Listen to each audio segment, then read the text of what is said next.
बिस्मिल्लाहिर्रहमानिर्रहीम। अस्सलाम वालेकुम नाज़रीन, मैं हूं जैनवी। आज 1 अप्रैल है और दिन है हफ्ते का। सुप्रीम कोर्ट ऑफ पाकिस्तान में पंजाब और खैबर पख्तूनख्वा में 90 रोज के अंदर इंतखाबात करवाए जाने का केस इंतहाई दिलचस्प और आखिरी मरहले के अंदर दाखिल हो चुका है। इस केस के अंदर अगले 48 घंटे इंतहाई तहलका खेज होने जा रहे हैं। सुप्रीम कोर्ट ऑफ पाकिस्तान के कोर्ट रूम नंबर 1 में इस केस के अंदर अगले 2 दिनों के अंदर कुछ तहलका खेज डेवलपमेंट्स और कुछ फैसला कुन डेवलपमेंट्स होने जा रही हैं। इसी वजह से आज हफ्ते के दिन सुबह होते ही शहर इक्तदार में दौड़े लग चुकी है, यानी इस्लामाबाद के अंदर बाकायदा तौर पर अफरा तफरी आ चुकी है। इक्तदार की राहदारियों में बड़े बड़े प्लान फाइनल हो चुके हैं। खास तौर पर इलेक्शन की तैयारियों का आगाज शुरू होने जा रहा है। इलेक्शन की तैयारियों का पूरा प्लान हो चुका है। कुछ बड़ी इंपॉर्टेंट तहलका खेज डेवलपमेंट्स हैं जो मैं आपको बताने जा रहा हूं। खास तौर पर चीफ जस्टिस पाकिस्तान उमर अता बंदयाल छा गए हैं। वो पूरा प्लान जो इलेक्शंस को डिले करने के लिए शहबाज शरीफ की हुकूमत और इनके सहूलतकारों ने बनाया था कि किसी तरीके से पंजाब और खैबर पख्तूनख्वा में 90 रोज के अंदर इंतखाबात ना हो। Chief justice of Pakistan Umar Ata Bandial ने वो पूरा प्लान, वो पूरा मंसूबा नाकाम बना दिया। अगले 2 दिनों के अंदर सुप्रीम कोर्ट ऑफ पाकिस्तान में इस इंतहाई अहम केस के अंदर क्या होने जा रहा है, कुछ इंपॉर्टेंट डेवलपमेंट्स मैं आपको बताता हूं। लेकिन उससे पहले आपको यह बता दूं कि आज सुबह होते ही शहर इक्तदार के अंदर क्यों दौड़े लगी। इस टाइम इस्लामाबाद के अंदर कौन सी इंतहाई अहम बंद कमरा मीटिंग चल रही हैं। सुप्रीम कोर्ट ऑफ पाकिस्तान के अंदर जो केस चल रहा है उसमें जो कल के तीनों जजेस के रिमार्क्स थे, उन रिमार्क्स के बाद क्यों एक अफरा तफरी पैदा हो गई। और सबसे इंपॉर्टेंट डेवलपमेंट ये कि शहबाज शरीफ की हुकूमत के पास आखिरी 48 घंटे शुरू हो चुके हैं। जो कुछ भी करना है शहबाज शरीफ की हुकूमत को, उनके सहूलतकारों को, जिन जिन लोगों को साथ में लाना है, अगले 48 घंटों के अंदर बड़े बड़े फैसले हो जाने हैं। आखिरी 48 घंटे, final count down has begin.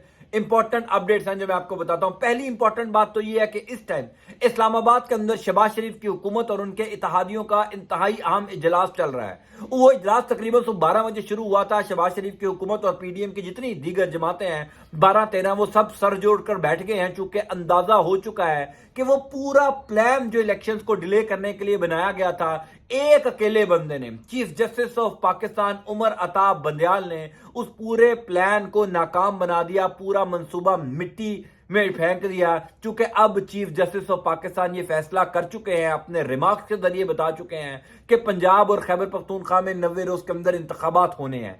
आज ये जो इत्तेहादियों की मीटिंग हो रही है, इस मीटिंग के अंदर से कुछ बड़ी ही अंदरूनी कहानी सामने आई है। मां सिवाय मुस्लिम लीग नून यानी शहबाज शरीफ की पार्टी और मौलाना फजलुर रहमान जमीयत उलमा इस्लाम पे, इन दोनों जमातों के अलावा तमाम तर जमातों ने इलेक्शंस में जाने का कह दिया है। यानी पीपल्स पार्टी समेत एमक्यूएम और वो तमाम इत्तेहादी जमातें जो इस टाइम हुकूमत का हिस्सा हैं, उनको अंदाजा हो चुका है कि सुप्रीम कोर्ट से फैसला हमारे खिलाफ आने जा रहा है। उनको ये पता चल चुका है कि सुप्रीम कोर्ट हमारे हक में फैसला नहीं देने जा रहा, चूंकि जो प्लान बनाया गया था कि पहले एक जज बेंच तोड़ेगा, अगले दिन दूसरा जज बेंच तोड़ेगा और प्रेशर डाला जाएगा chief justice of Pakistan Umar Ata Bandial के ऊपर कि ये किसी तरीके से फुल कोर्ट बेंच बना दें या किसी तरीके से खुद को इस बेंच से अलग कर दें। अब वो जब पूरा मंसूबा नाकाम हो गया, कल फुल कोर्ट बनाने का मुतालबा भी चीफ जस्टिस ऑफ पाकिस्तान ने शहबाज शरीफ की हुकूमत का मुस्तरद कर दिया, तो अब आखिरी हल ये रह गया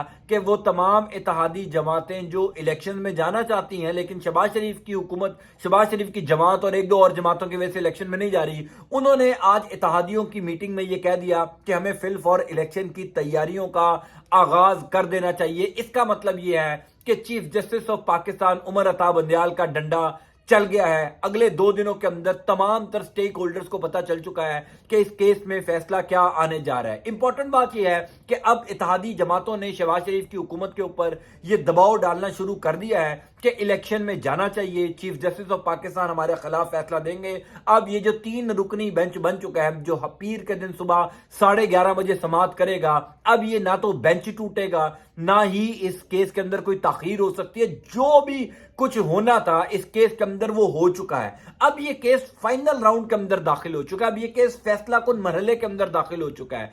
پیر والے دن، چونکہ کل chief justice of Pakistan Umar Ata Bandial نے اپنے ریمارکس میں یہ کہا بھی تھا کہ پیر کا سورج خوشخبری کا سورج لے کر طلوع ہوگا، یعنی اچھی خبریں لے کر طلوع ہوگا، اور انہوں نے یہ ہنٹ دیا تھا کہ پیر والے دن نہیں تو میکسیمم منگل والے دن تک اس کیس کا فیصلہ ہو جائے گا۔ انہوں نے یہ کہا تھا کہ 2 دن میں اگر تمام تر سیاسی جماعتیں خود بیٹھ کر معاملات حل کر لیتی ہیں تو ٹھیک ہے، نہیں تو 90 روز کے اندر انتخابات تو ہونے ہی ہونے ہیں، انتخابات ہونے ہیں، صرف ہم نے تاریخ طے کرنی ہے کہ 90 روز کے اندر ہونے ہیں یا 2-4 دن اوپر نیچے ہونے ہیں۔ اس کا مطلب یہ ہے کہ اتحادی جماعتوں کو اب اندازہ ہو گیا کہ الیکشن میں جائے بغیر اب جان نہیں چھوٹنی، وہ تمام تر پلان جو الیکشنز کو ڈیلے کرنے کا تھا وہ ہو گیا ختم۔ دوسری امپورٹنٹ بات یہ ہے کہ فل کوڈ بنانے کا مطالبہ کیا جا رہا تھا، ایک آخری حربہ صرف یہ رہ گیا ہے کہ فل کوڈ بنانے کا مطالبہ کیا جائے، لیکن اس میں بھی اعتزاز احسن جو بڑے زبردست وکیل ہیں، پاکستان کے نامور قانون دان ہیں، انہوں نے کل رات کو ایک بڑا زبردست پوائنٹ دیا ہے۔ انہوں نے کہا کہ اگر فل کوڈ بنا بھی دیا جائے، اگر سپریم کورٹ کے تمام ججز پر مشتمل ایک فل کوڈ بنا بھی دیا جائے، اس کے باوجود یہ فیصلہ آئے گا کہ 90 روز کے اندر انتخابات کروا دیے جائے۔ اس کی وجہ کیا ہے؟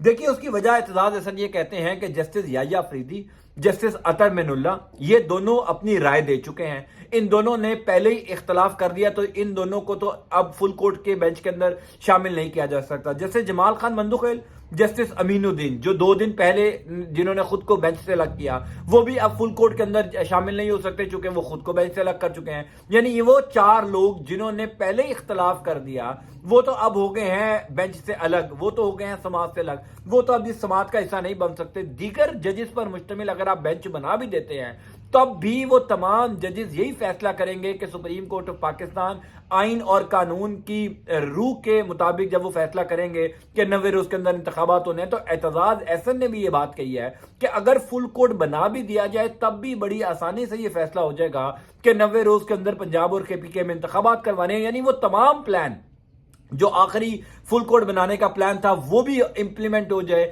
تب بھی الیکشن کوئی نہیں روک سکتا۔ سو اس معاملے کے اندر بڑا کچھ کلیئر ہو چکا ہے، شہباز شریف کی حکومت کی دوڑیں لگ چکی ہیں، ایک افراتفری پیدا ہو چکی ہے، اسلام آباد پنڈی کے چکر لگائے جا رہے ہیں، بند کمروں کے اندر میٹنگز ہو رہی ہیں کہ کسی طریقے سے سپریم کورٹ آف پاکستان کے چیف جسٹس کے اوپر کوئی دباؤ ڈالا جائے، کسی طریقے سے الیکشنز کو ڈیلے کیا جائے، لیکن اس وقت تک الیکشنز ڈیلے ہوتے ہوئے نظر نہیں آ رہے۔ کل میں نے ایک جملہ بولا تھا کہ اگر کسی شخص کے ذہن میں یہ سوال تھا بھی، اگر کسی کو یہ لگتا بھی تھا کہ الیکشنز ڈیلے ہو جائیں گے، تو کل جو 3 رکنی بینچ بنا اور اس بینچ کے ججز میں کے جو ریمارکس تھے وہ سننے کے بعد کم از کم میں اس بات پر 100% قائل ہو چکا ہوں کہ الیکشنز ایک دن بھی ڈیلے نہیں ہوں گے۔ اور سپریم کورٹ آف پاکستان نے یہ اندیا بھی دے دیا ہے کہ جو ادارہ الیکشن کمیشن آف پاکستان کی معاونت نہیں کرے گا، جو ادارہ الیکشن جان بوجھ کر ڈیلے کرنے کی کوشش کرے گا، ہم اس کو بھی کارروائی کا حصہ بنائیں گے، اس کو بھی بھگتنا پڑے گا۔ تو اس ٹائم ڈنڈا چیف جسٹس آف پاکستان کا چل رہا ہے، اور وہ ڈنڈا جو ہے وہ تب تک چلتا رہے گا جب تک وہ اس کرسی پر بیٹھے ہوئے ہیں، اور وہ الیکشنز کو بر وقت کروا کر ہی جو ہے وہ اب پوری قوم کو خوشخبری دیں گے۔ بہرحال چیف جسٹس آف پاکستان کو سلام ہے جو ان تمام تر طاقتور لوگوں کے سامنے جو ہے وہ ڈٹ کر کھڑے ہوئے ہیں۔ میں اس حوالے سے آپ کو انشاءاللہ اپڈیٹ کرتا جاؤں گا۔ انٹل نیکسٹ ٹائم، اللہ حافظ۔